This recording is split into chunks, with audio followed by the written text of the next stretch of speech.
Shalom, everyone, and welcome to today's Grow session entitled After Me, the IDF and Israeli Society with Joel Chasnoff. My name is Lori Tischler-Mindlin, and I am one of the Program and Relationship Directors on the Tamid of Hebrew College team. I'm thrilled to be with you today for our first Grow program of 2026. Grow sessions are designed to be opportunities for participants to gather, reflect, observe, and wrestle with a variety of interesting and relevant topics. Today, we have the pleasure to hear a fresh perspective on Israel and the IDF. You didn't know what you didn't know you didn't know. Our presenter, Joel Chasnoff, is a stand-up comedian and the author of three nonfiction books about Israel, including the comedic memoir, The 188th Crybaby Brigade, and co-author of Israel 2001 200. Israel 201, winner of the 2023 National Jewish Book Award. Joel has performed at more than 1,500 locations in 10 countries and has taught at the Melton School of Adult Jewish Learning and Hebrew Union College. A Chicago native and University of Pennsylvania graduate, he served as a lone soldier tank gunner in the IDF Armored Corps before making his home in Tel Aviv, where he lives with his Israeli wife and their 4 children. To learn more about Joel, visit www.joelchasnoff.com. During today's session, please keep your microphone muted unless we call on you for a question, and feel free to ask questions in the chat box. We will help you get the answers from Joel. And now it's my pleasure to welcome Joel Chasnoff to help us grow. Hey, thank you very much, Lori, and hello to everyone. Thank you for joining.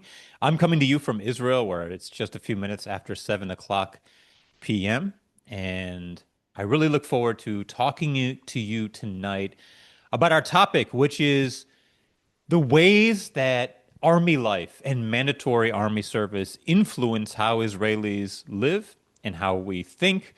It's much more than just going to the army when you're 18 years old. It really does change how this society functions, the idea that we have national service that's required. Before we begin, a few little housekeeping things and a little intro of myself. I'm, again, as Lori said, I'm Joel Chasnoff. I was born in Chicago, went to Solomon Schechter in Camp Ramah, very strong Jewish upbringing.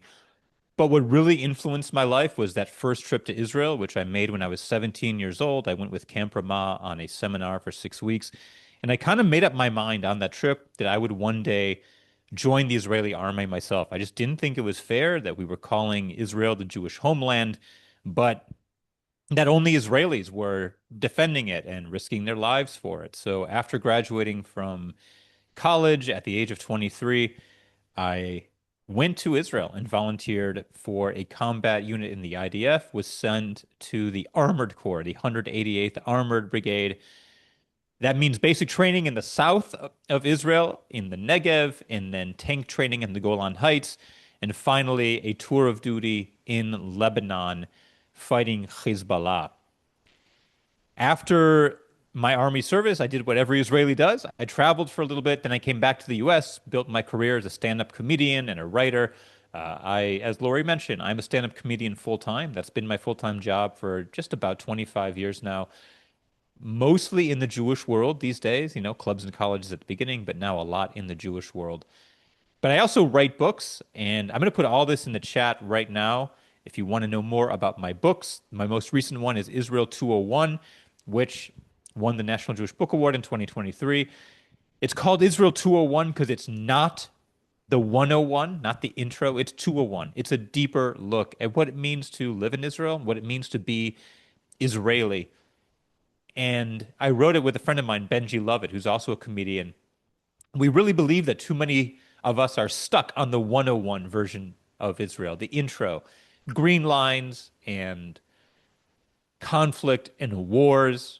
And we forget about all the magic of this country, but also all the chaos of living here. And so that's what Israel 201 digs into. My first book is the 188th Crybaby Brigade, which is my comedic memoir about my service in the IDF. And these days, I tour the world, mostly the US and Canada, performing stand-up comedy for Jewish audiences. But I also give lectures, although I call them interactive lectures, because there's a lot of Q&A about modern life in Israel and what it's actually like to live here. And I actually have a podcast that delves into that as well called Inside Israel with Joel Chasnoff. And the whole mission of that podcast is very much related to my mission today. I really love showing people aspects of Israel and Israeli life that they're not familiar with.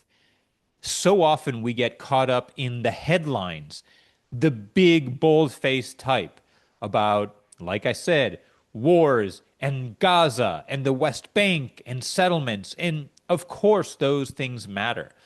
But to really understand Israeli life and to really understand Israelis, you need to go behind those headlines and really discuss what's it like for the average Tali and Avi on the street who's living in Israel, trying to raise kids, trying to buy an apartment, working their jobs while they're getting called up for military service. That's my sort of MO is I want to bring people slices of the real Israel and what it really means to live here, raise a family, live here, raise a family here, and what it really means to be Israeli today. So for today's Grow session, I picked one of my favorite topics, which is the IDF, the Israel Defense Forces. And what I thought I would do is I would talk to you a little bit about all the ways that the IDF impacts life in Israel beyond just the 2 or 3 years of military service you're actually doing when you're 18 to 20 or 21 years old. It really does influence how Israelis think, how we see ourselves, how we see the rest of the country and those that we are in society in. So that's what I want to do today, just kind of expose you to a different lens of Israel, looking at it through the idea of the IDF itself. I am getting over a cold. I just came back from a tour in the US, so I might pause at times to drink water and I'll close my mic if I need to cough. But that's also a good reason to do questions throughout the session. So instead of doing all the questions at the end, I think what I'm going to do is talk for about 10 minutes at a time and then take questions that are relevant to what I just spoke about. And then we'll move on to the next block of topics. If you have a question, just put it in the chat, and Lori or one of the other Hebrew College helpers will read those questions to me, and I'll do my best to answer them. And I'm always very honest. If I don't know the answer, I will say, I can't answer this one. This is beyond my pay grade. But for the most part, I am able to at least give you some fresh insights related to what you're asking about. Okay, let's give some quick background. If we're going to talk about the Army, we have to talk about what's the reality of the Army right now. So I speak to you as someone who was in the IDF myself, as someone with 4 kids, 2 of whom have already gone into the Army and come out, one of whom is now back in as a reserve soldier. I have another kid who's 18 who has a draft date for later on this year. So the Army is very much a part of my life, both my own past and my current. What are the rules right now? What are the logistics? The way it currently stands, all young men do 3 years of military service. It actually was just lowered back down to 2 years, 8 months. It was 2 years and eight, raised to 3 during the war with Gaza, and now they just lowered it back to 2 years, 8 months, although there is talk of raising it back to 3 years again if we need, because we are short soldiers right now. And young women do 1 year, 8 months to 2 years. And when I say young men and young women, that's the Jewish population of Israel. 20% of Israel's population is not Jewish. They are Muslim, Christian, or Druze. Muslim and Christian Arabs have the option of serving in the IDF. It's voluntary. A few do, but it is very, very rare. We're talking like less than 1%. So I wouldn't even count it. The Druze, the Arab Druze population, actually has the largest rate of service in the IDF. About 90% of Druze males serve in the IDF. And that's actually higher than the Jewish population of Israel. When it comes to the Jewish population, it's significantly less. And the reason why is that the ultra-Orthodox Jewish population of Israel, for the most part, does not serve. So that's a whole, block of eligible Jewish potential soldiers in the IDF who aren't serving at all. And that's why the numbers are lower, actually. The percentage is lower for the Jewish population. But yeah, as it stands, you're drafted when you're 18 years old. You actually get a letter, a good old-fashioned paper letter in your mailbox when you're around 17, inviting you. I mean, you don't have a choice, but inviting you to the induction center about a month or two later to start beginning your interviews and your tests, because the Army really needs, it's a huge manpower decision. How do you place 50 to 100,000 18-year-olds in the job that both suits them and fits the needs of the Army? And then, like I said, boys go in for 2 years, 8 months, and young women, I call them boys and girls because they seem young to me, but they're young men and young women at 18 go in, the young men for 2 years, 8, and the women for a year, 8 to 2 years. So that's the background. Let's now talk about how does the Army impact life beyond just the ways we think about it. I know as an American tourist who came to Israel for the first time when I was 17, and then later on in college a little bit and some other trips before joining the Army, I was always fascinated by these soldiers and these heroes who at the age of 18 were literally putting their lives on the line, not just for the Jewish state, but for the Jewish people.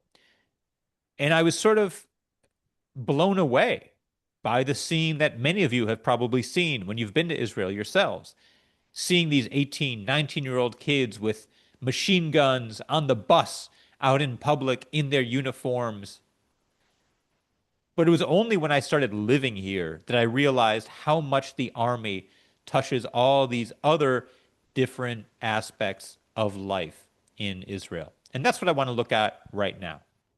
So, first of all, parenting. We raise our kids differently in Israel because we know they're going to go to the Army. And this manifests in a few ways. If you've ever noticed that Israeli kids might seem a little bit less disciplined than American kids, and as someone who's lived in both countries, I can say the stereotype is true. Israeli kids tend to be a little bit less disciplined. I was in a restaurant about a month ago, and at the table next to us, the kids climbed up onto the table and sat cross-legged and played cards. This is in a regular restaurant, and the parents didn't say anything. I don't see that happening in the US. But in Israel, kids are a little bit less, maybe significantly more, less disciplined. And one of the reasons is that parents, whether they realize it or not, psychologically, they don't want to be too hard on their kids because we know they're going to have this very tough experience when they're 18 years old. So we really want to make their childhoods sweet. And we aren't as overly disciplinarian with them as maybe American parents would be. We also know that the Army will teach them all the discipline they need. So when it comes to following directions and showing up on time and being ready and being presentable, the Army will give them that discipline. So just the fact that in the back of our minds, we know that our kids will eventually go to the Army, we're a little bit less harsh on them when they are younger because we want them to have a sweet and a fun childhood because we know they're going to have this tougher experience coming up down the road and one that will teach them and force them to grow up in ways much more drastic than we could ever provide them as their parents. So knowing that our kids are going to the Army definitely impacts how we parent our children. Number two is school and education. One of the reasons I moved back to Israel 10 years ago with my wife and kids is, and I should add, my wife is a native Sabra Israeli, who was born and grew up here.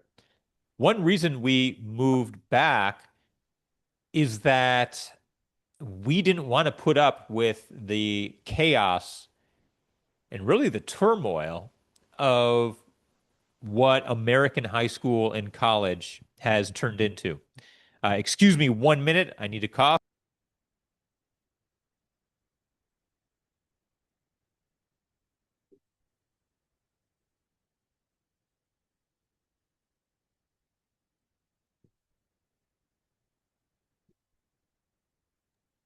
Okay, here I Joel, am. there is one question. Less discipline growing up, is that a factor in the high rate of tobacco smoking and vaping? I had thought it was just the stress of the IDF. Maybe Yeah, the I problem mean, look, starts this, early. I'm not a social worker. I can only speak anecdotally. I do know that, I mean, just anecdotally, it seems to me that way more teenagers smoke here publicly than in the US. And parents do seem to be less hung up about it. I mean, I know as a parent, when I see, teenagers smoking, like I'm obviously very against it. I grew up in the American system where we had commercials for how bad smoking was, and it does seem to be a little looser here, and parents aren't as hung up on it. I wouldn't be surprised if more Israelis, percentage-wise, have smoked in their lives or been smokers in their lives compared to Americans. This is purely anecdotal, and I'm purely guessing. But yeah, the army culture definitely breeds, smoking. You have so much wasted time, and it's a stress reliever. But also that army culture, then, when soldiers come home on the weekends and their siblings see them doing it, and it's sort of contagious that way as well. So maybe I'm giving an answer, maybe not fully, but I wouldn't be surprised if it's related. And someone else asked, are there other ways to serve other than the IDF? Yes, there is something called Sherut Leumi, means national service.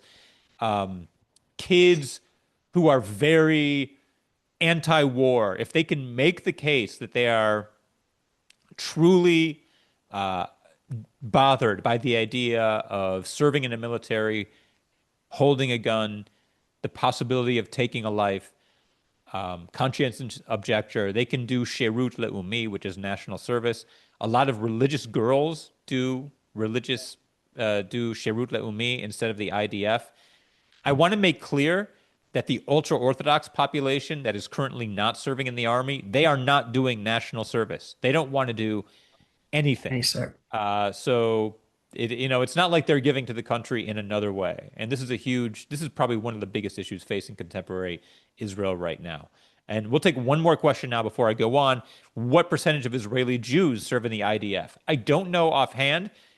Stab in the dark, I would say it's probably around 70%, maybe 65, maybe 75, but definitely not above 80. Again, in 2024 alone, you had 60,000 ultra Orthodox young men who were eligible to serve in the IDF who were given exemptions to study in yeshiva instead.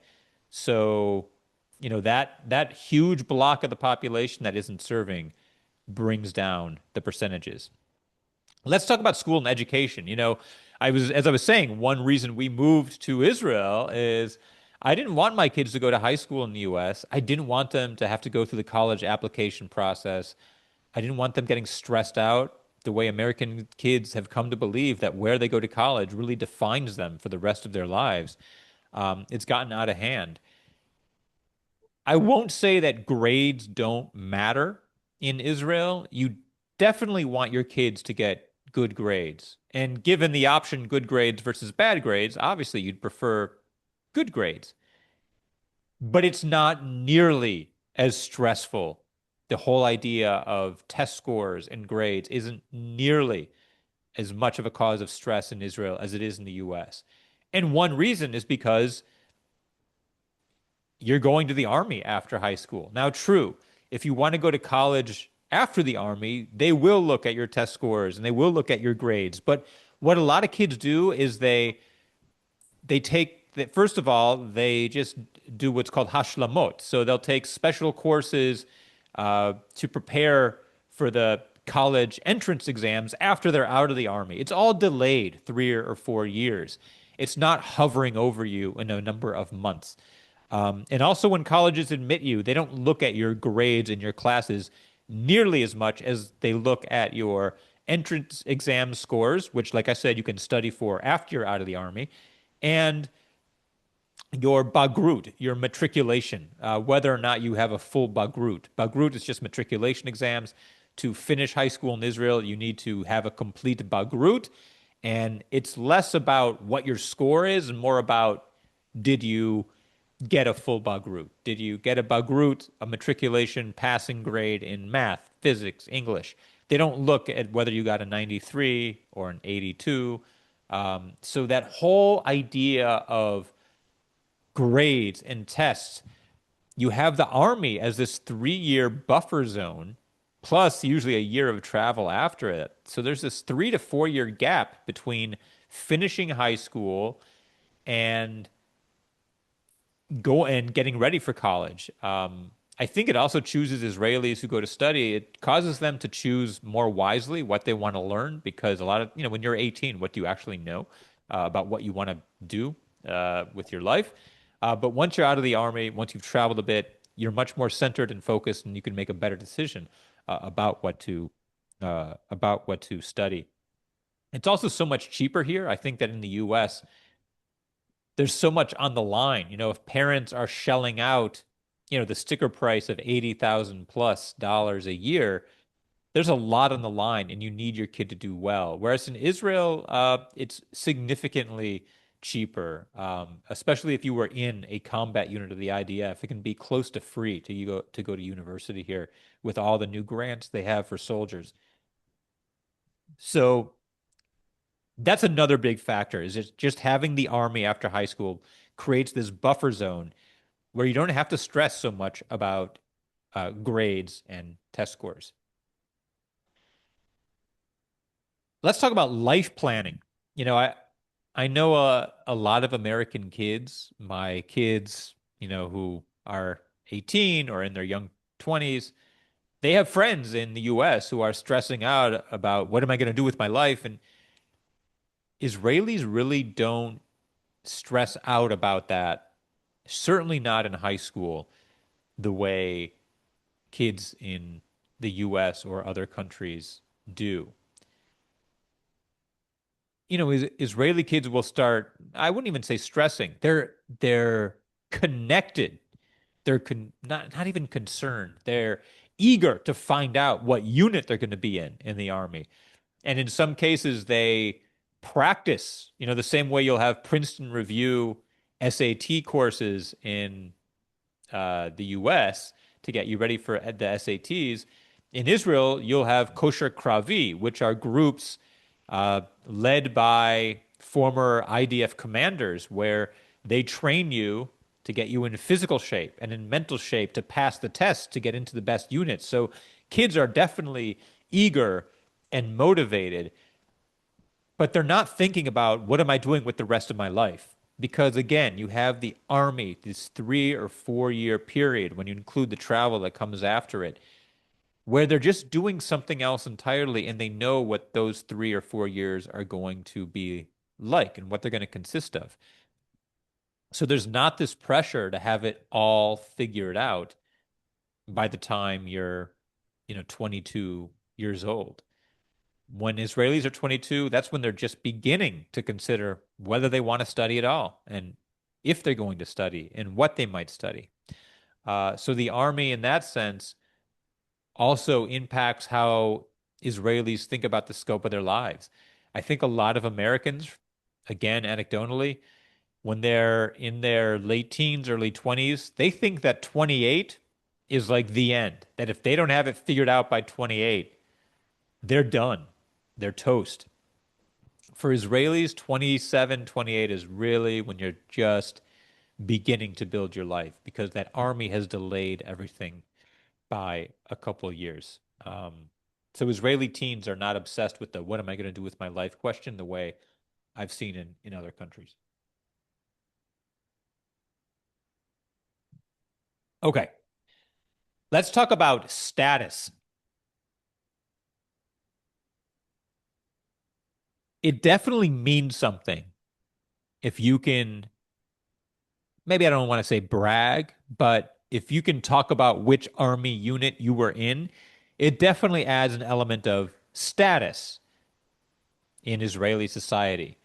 You know, if Israelis find out that you were in Shmone Matayim, 8200, which is the most elite intelligence unit in the IDF, it kind of automatically says something about you. It's like when you meet someone in the US and they're like, yeah, I went to Harvard. Well, whether you want to or not, when you hear I went to Harvard, you're going to it's going to mean something to you when that person says that. It sends a message about who they are. And in Israel, that message is conveyed through where they were in the army, way more than what they studied or what their profession is now.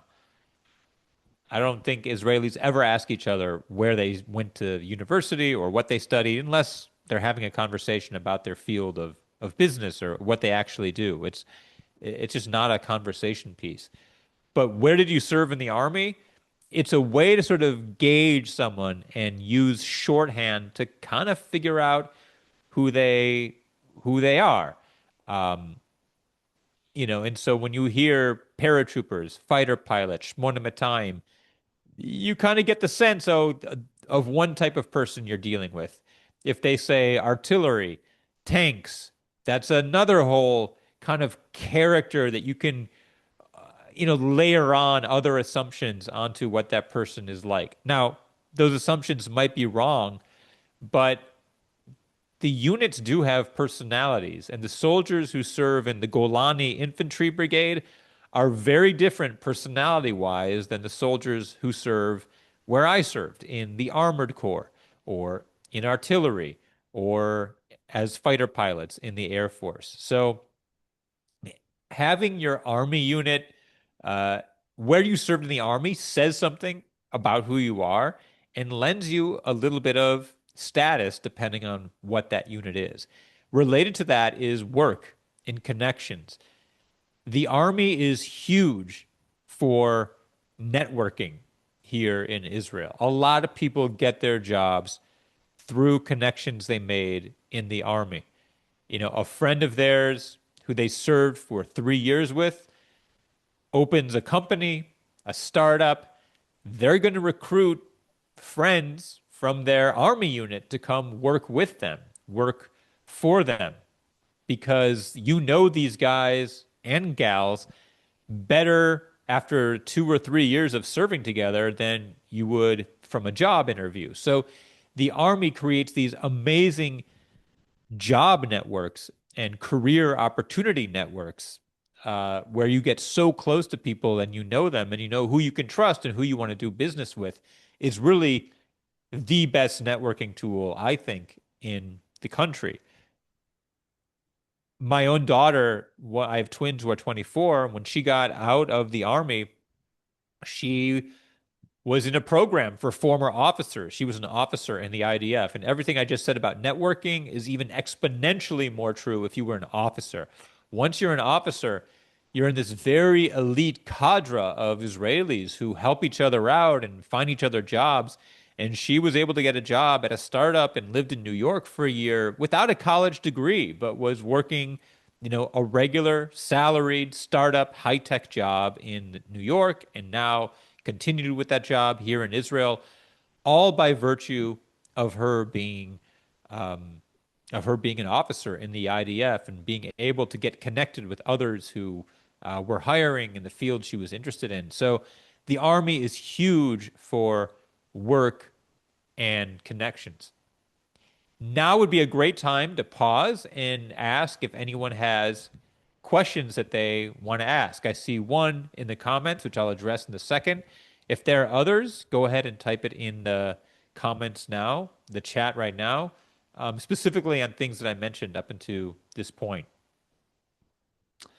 As for this comment from Dave, it says there's so much wrong with the failure of otherwise eligible Haredim to serve in the army. There's nothing that justifies this in the Torah. And I agree with Dave on this. As I said, this is a huge issue in Israeli society right now. The fact that you have the ultra-Orthodox population who, for the most part, is not serving in the IDF. I want to make clear that although Likud and Bibi Netanyahu are in power right now, every prime minister and Knesset until now has given these same kinds of exemptions to the ultra-Orthodox.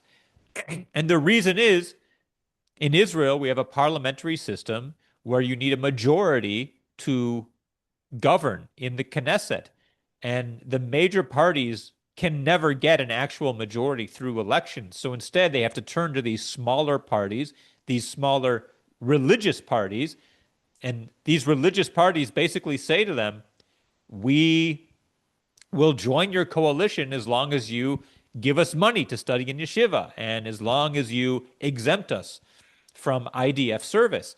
And so this is the way Israel has functioned for 77, 78 years, with the ultra-Orthodox not serving at all. At the beginning of Israel, when they were 3% of the population, it wasn't so maybe impactful. But now that the ultra-Orthodox are 13% of the population, it really is problematic. At the same time, you've had people serving 300, 400, or 500 days of military reserve duty service since October 7th.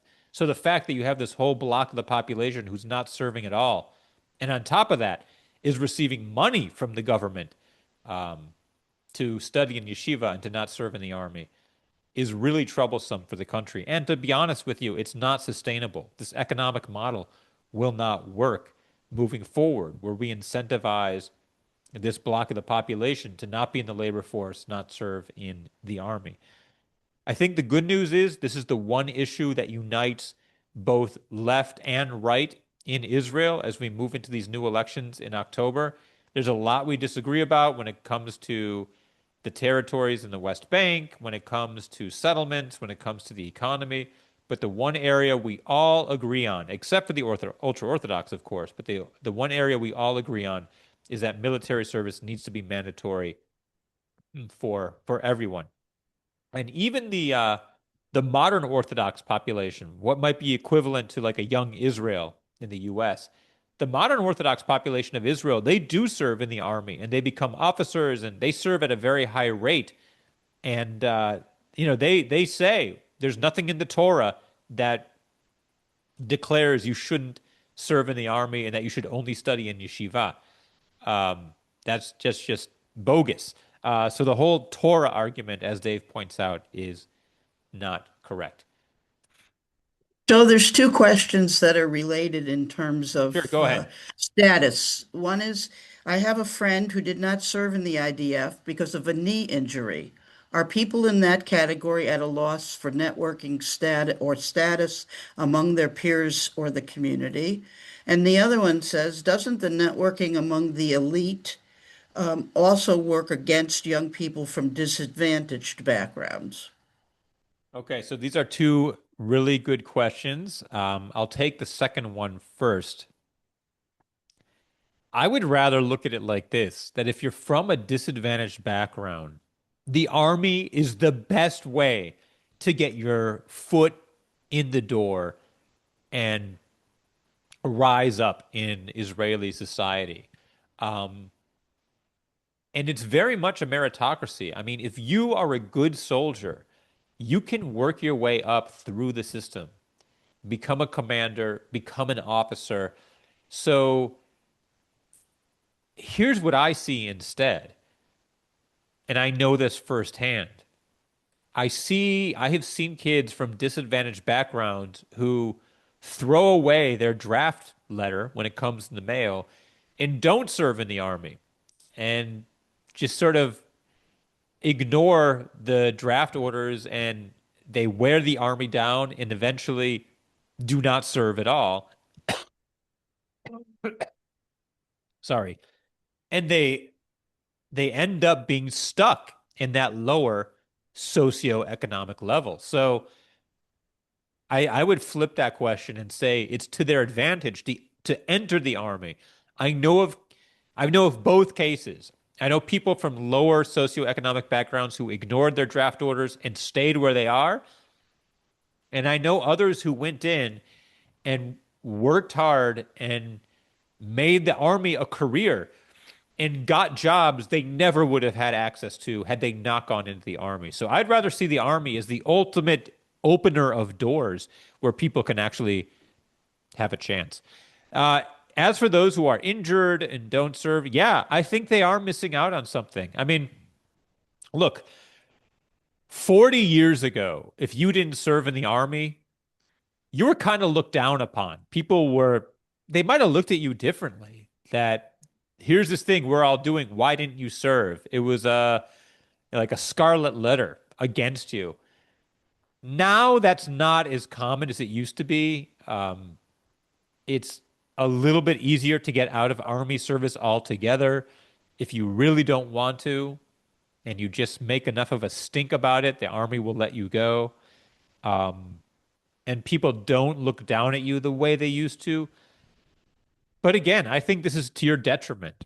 And in this case of someone who's injured and didn't serve, they are definitely missing out on the potential to, depending on where they serve, I think they are missing out on the potential to make some networks and connections for the rest of their lives.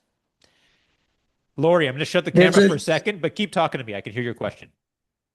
All right, so there are several comments about the justification of the Haredi not serving in the IDF or any kind of national service.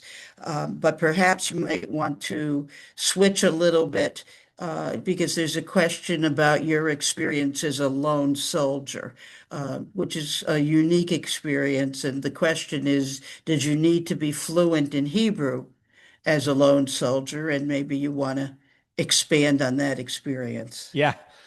So a lone soldier is actually a technical term. It's a legal term to be a lone soldier. It means that neither of your parents are living in Israel while you serve in the army. That most commonly happens when a guy like me moves from America to serve in the IDF and his parents are back in the US. But it could also be that you're Israeli and your parents are ambassadors to some other country. And so they live out of the country and now you're a lone soldier. It also, more and more, it's common to have Israeli lone soldiers who come from families. This goes back to the question we asked earlier. There are now more lone soldiers from families from disadvantaged backgrounds, and their parents maybe are alcoholics or drug users. And so the kids ran away from home and they're on the streets. And then the army found them and brought them into the army to try to give them some hope and give them a leg up. And they are lone soldiers. Even though their parents are in Israel and alive in Israel, they're lone soldiers because they don't have any connection with their parents. You also have a very, very small percentage of ultra Orthodox kids who do want to serve in the army. And when they do, often their parents will disown them and cut off all connections with them.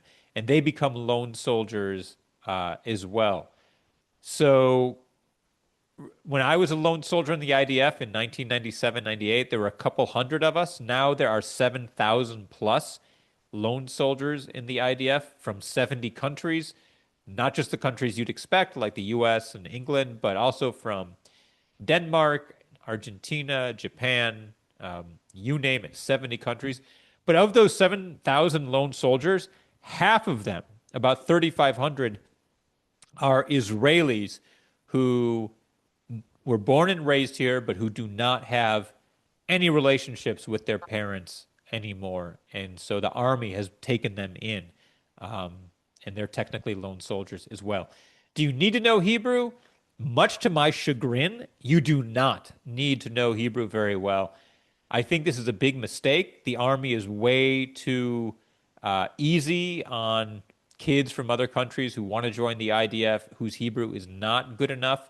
When I was in the army, and I talk about this in my book, Crybaby Brigade, there was a kid in my unit who literally did not know, a word of Hebrew. Not Ima, not Abba, nothing. So they made him a tank driver because to be a tank driver, you only need to know 4 words. Kadima, Achora, Yamina, Small, Tza, Atzor. Oh, so 6 words. Left, right, forward, back, stop, go. So, but unfortunately, I think some lone soldiers have gotten into trouble when they found themselves in battle. They came and became a lone soldier because they wanted to give to the country. And then next thing you know, October 7th happened and they're in Gaza and they're not able to grasp the orders or communicate as easily as they should. In the army, I think this is the army's mistake of not vetting them a little more closely. You got to understand the army loves lone soldiers because we epitomize everything this country is about. Leaving America or wherever to come and serve in the IDF. And so the army takes us in and loves to have us. But I think they don't screen lone soldiers as well as they should. And some of the soldiers who are in shouldn't be there for Hebrew and for other reasons. And just to follow up with Adam's question, yes, there are programs to help lone soldiers learn Hebrew. But let's be honest. I mean, how much Hebrew can you learn in 2 months or 3 months? I mean, can you learn enough to go into Gaza and follow the orders you need, at the snap of a fingers without translating them in your head, without thinking about what they mean? It's still going to be a level below what you need to function, in my opinion. So yes, the army does have a Hebrew program called Mechina for lone soldiers whose Hebrew, who they can't pass a test when they first go to the induction center. But in my opinion, it's not enough, and it's not strong enough to actually serve. Uh, Dave also asked But I was going to say, about Yair Netanyahu, Bibi's son. So no, Bibi's son did not serve in the army. He lives in Miami. This is. I don't think Israelis are as bothered by this as we should be. Gadi Eisenkot, who's a member of the war cabinet, he lost his own son in Gaza. He lost his nephew in Gaza. President Chaim Herzog had a son serving in Gaza.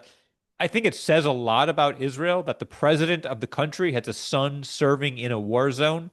There aren't many countries in the world where members of the Congress or members the um, of the war cabinet or the president would have their son or daughter serving in a combat unit.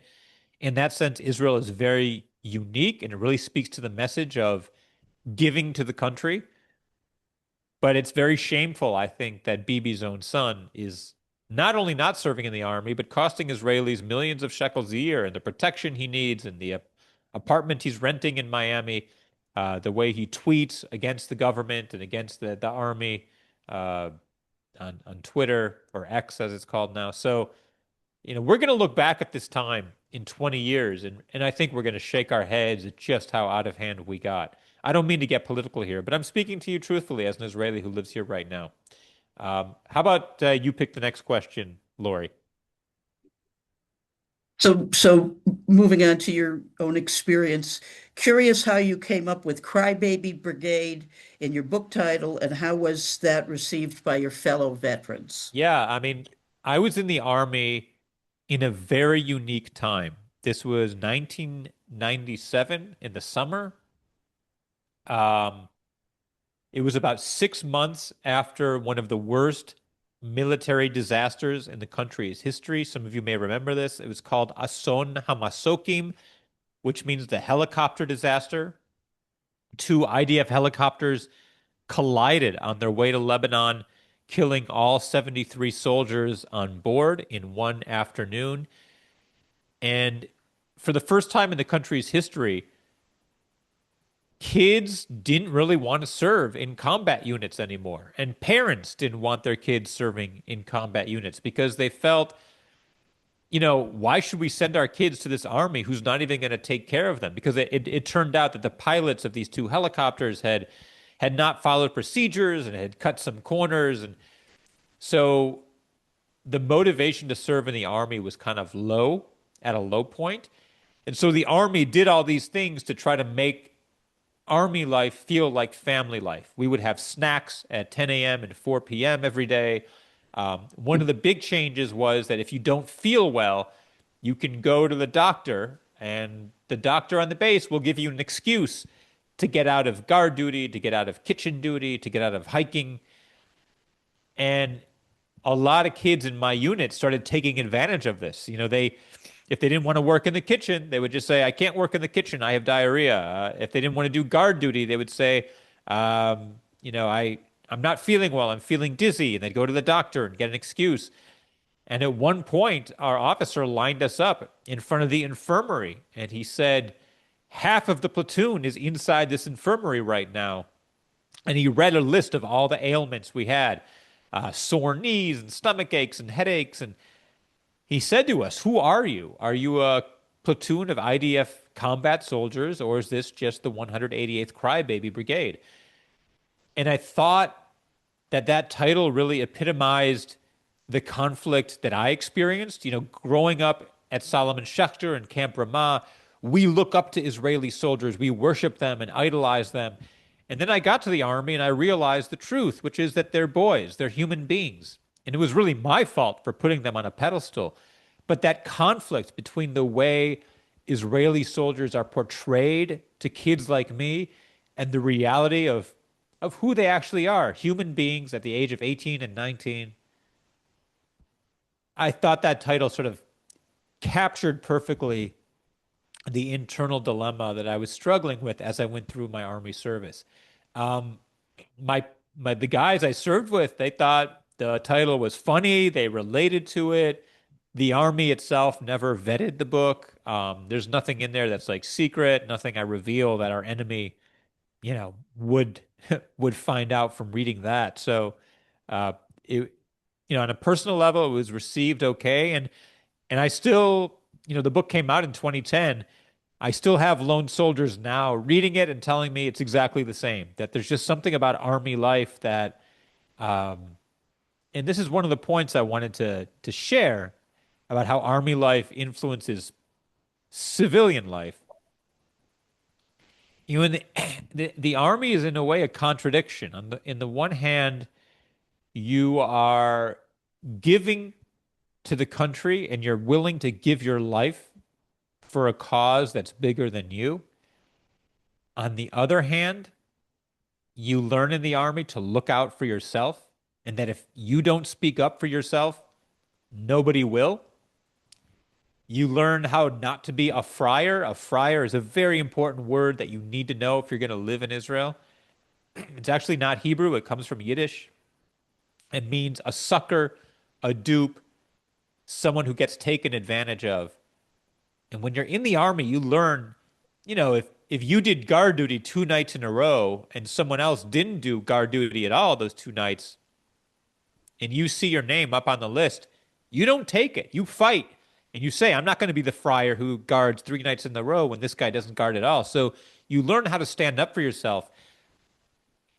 And that ethos of not getting taken advantage of is a very important ethos in Israeli society as well. I think you can ask, is, chicken or the egg? Did the Army cause it, or does it happen in the Army because we learn it as kids? But it's circular.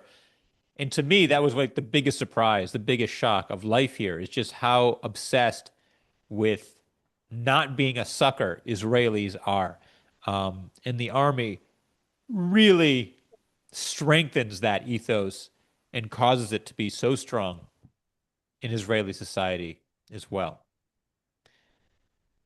Joel, did you have some more things that you wanted to cover? Or do you want to continue with questions? Well, the last point I had about how Army life influences civilian life is language and slang. IDF soldiers have a language of their own. There's a lot of slang words and that describe the chaos and the challenge of Army life.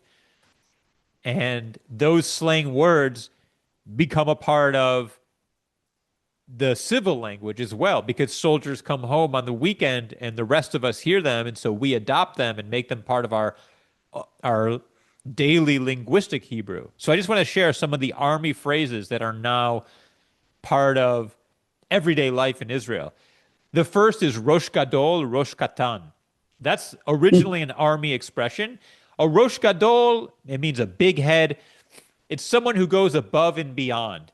You ask him to sweep the floor, and not only will he sweep the floor, but he'll mop the floor and then shine it and then straighten up the beds and the blankets. That's a Rosh Gadol. A Rosh Katan is someone who does the absolute minimum or who sneaks off and doesn't do the job at all. And those are terms in Israeli society now, too. When you're talking about a work colleague, you'll say, wow, hu maze Rosh Gadol. He's such a Rosh Gadol. He's always there for us. He's always helping us out. Or you'll say, hu Rosh Katan. He's such a Rosh Katan. We give him an assignment. He turns it in late. He doesn't do it at all. So that's one of my favorite phrases that works in both, came from the army, but works in society as well. Another one is she'elat kit bag, which means, and Ruth just wrote that, which means a kit bag question. You remember in school when you're in second grade, or maybe in high school, and the bell would ring because class was over, and then as you were packing up, one student would raise their hand and say, wait, is there homework? That in Hebrew is known as a she'elat kit bag, a kit bag question. And it comes from the army where the commander would say to the soldiers, you have 7 minutes to stand here in formation with your boots polished and your berets on your head and your guns clean. Go. And someone would say, do we need to bring our kit bag as well? Meaning, adding extra work. Do we also need to bring all our gear? So that question, she'elat kit bag, that's now ubiquitous in Israeli society. And it just means a question that leads to having you to do more work than was originally intended. And I mentioned friar already, like being a sucker, a dupe. That's a huge word in the army. And then the last one is pazam. Pazam is an acronym. The army is full of acronyms. It means Perek Zman Meshuyal, which means how much time do you have left in the army? And now it also means how much time you have in any organization. Like, so how long has your boss been at the company? Yesh lo harbe pazam. It means he's been there for years and years.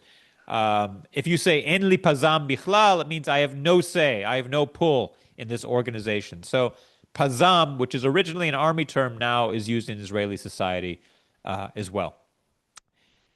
The last thing I want to mention before I turn it over to a few more questions is just that I'm sure Lori will talk more about this, but I'm doing a longer class through Hebrew College about different aspects of Israeli life that you probably don't know about, and how these aspects of Israeli life explain Israeliness, explain the Israeli psyche. So if you'd like more information on that, maybe Lori can put the link in the chat. But if you liked this one today, well, there's a few things I'll ask. If you like this one today, sign up for the course I'm doing through Hebrew College because it's more of the same, but different topics.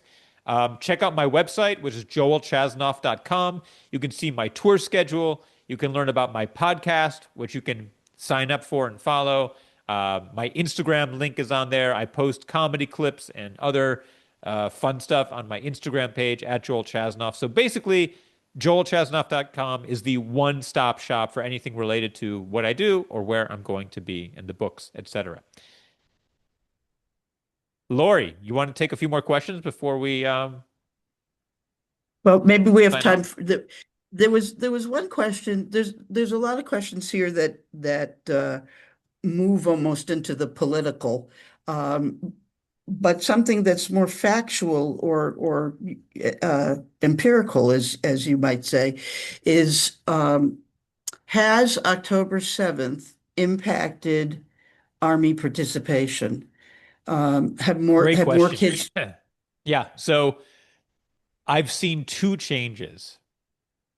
Number one, the kids I see are as motivated as ever to serve in combat units. And statistically, the group that most wants to serve in combat units, that has the highest increase, is young women.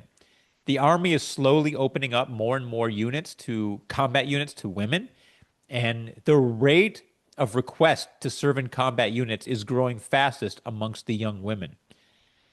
The other change I've seen is parents not wanting their kids to serve in a combat unit. It used to be you kind of, if your kid wanted to go into a combat unit, you just sort of accepted it, that that was part of Israeli life. And, chances are they would be okay. Of course, you're going to be worried, but it wasn't, you weren't not sleeping at night. Now, after these past 2.5 years of war in Gaza, and it looks like the conflict is going to continue in the West Bank, in Gaza, with Lebanon.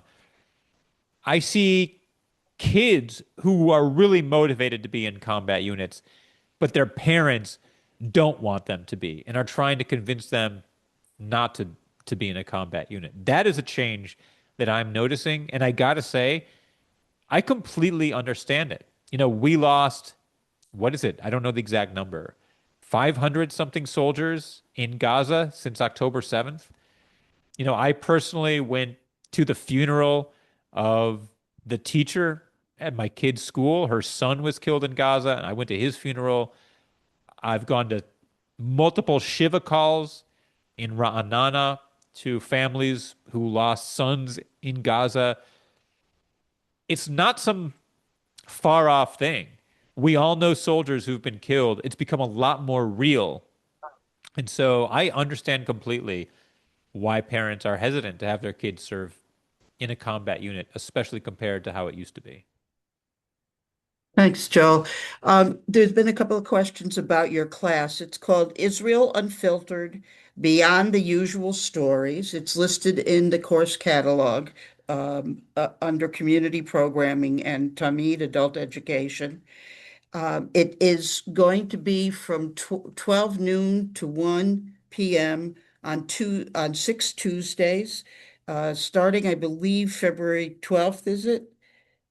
I didn't have February that. 5th or 12th, I'm not sure, but yeah. But there's a link. My colleague Laura put a link to the course catalog and to your specific course in Great. in the chat. And the last thing I would like to do, first of all, is to thank you and Oh, to sure. thank everyone who attended. And also to let you know that our next Grow session will be held on Wednesday, February 11th. And Rabbi Allison Berry will share Jewish teachings for the end of life. We didn't purposely schedule that after an army Wow. talk, but yeah, but that's also a lead in to a new course that's being taught.